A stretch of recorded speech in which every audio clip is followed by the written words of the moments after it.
36 លានឆ្នាំម្ដងឃើញទេណា9 4 4 ដងប្រហែល36 លានឆ្នាំម្ដងណាចឹងឡើងមួយថ្នាក់ទៀតគុណនឹងពួនទៀតណា36 គុណ9ឃើញបានអញ្ចឹងញាតិញោមយើងគួរចង់ទៅនឹងទេខ្ញុំ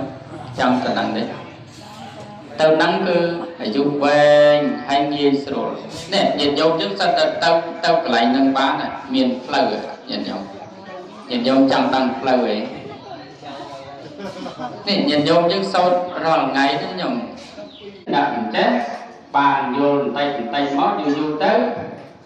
ហាក់ដូចជាសុបាយនឹងផងសុបាយនឹងបនណាពេលសុបាយនឹងបននឹងហើយគឺ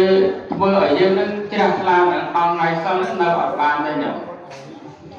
តែបើអត់សុបាយនឹងបនទេ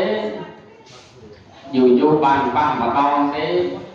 តែគេហៅនៅចិត្តលោកហ្នឹងក៏